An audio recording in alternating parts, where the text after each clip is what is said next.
మా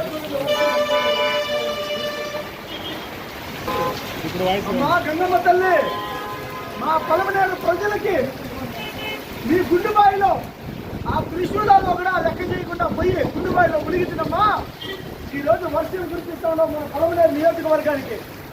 అమ్మా పలమనేరులో ఉండే ఆడబిడ్డలందరికీ నేను చెప్తా ఉన్నాను, ఈ రోజే యేసు ప్రభువుకి దాదాపు 1000 మంది చర్చి పాత్రలు ప్రే చేసినారు.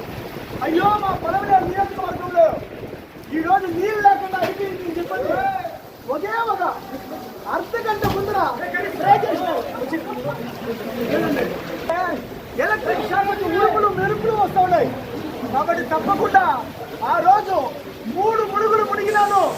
ఈరోజు 1000 మంది చర్చి ఫాదర్లు ఆ భగవంతుడికి ప్రార్థన చేసినారు, ఆ యేసు ప్రభువుకి ప్రార్థన చేసినారు.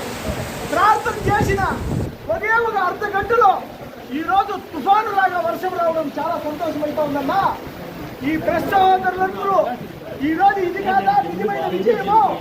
ఆ రోజు గుండుబాటులో మునిగింది, ఆ గంగమ్మ తల్లిని వేడుకునింది. ఈరోజు 1000 మంది చర్చి ఫాదర్లు 1000 మంది చర్చి ఫాదర్లు ప్రార్థన చేసినారన్నా ఆ గంగమ్మ తల్లికి. ఈ 2 దరిద్రం మొత్తం పోవాలని ప్రార్థన చేసినారు. కాబట్టి తప్పకుండా ఈరోజు ఆ గంగమ్మ తల్లి ఆశీర్వదించింది. అమ్మా గంగమ్మ తల్లి, నేను 3 ముడుగులకి మునిగడానికి మంచి ఆశీర్వాదం ఇచ్చినామమ్మా. ఈ పలమనేరు సుభిక్షంగా ఉండేటట్టుగా మేము చేసుకుంటాము. తప్పకుండా ప్రజలందరూ ఇంటికి కుళాయి బిగించే దినము దగ్గరలో ఉంది. మీ ఇళ్ళన్నింటికి కుళాయిలు వస్తాయి. తప్పకుండా మీరందరూ సంతోషంగా సుభిక్షంగా ఉండండి. 5-10 సంవత్సరాలు ఇంకా నరకం అనుభవించినారు, నరకం చూసినారు మహిళలంతా. ఇంకా పైన నరకం లేదమ్మా. తప్పకుండా అందరూ ఇంటికి ఒక కుళాయి పెట్టుకొని నీటి సమస్య లేకుండా సంతోషంగా సురక్షితంగా ఉంటారని మనస్ఫూర్తిగా నేను మీకు విన్నవించుకుంటా ఉన్నానమ్మా. తప్పకుండా ఇది చాలు.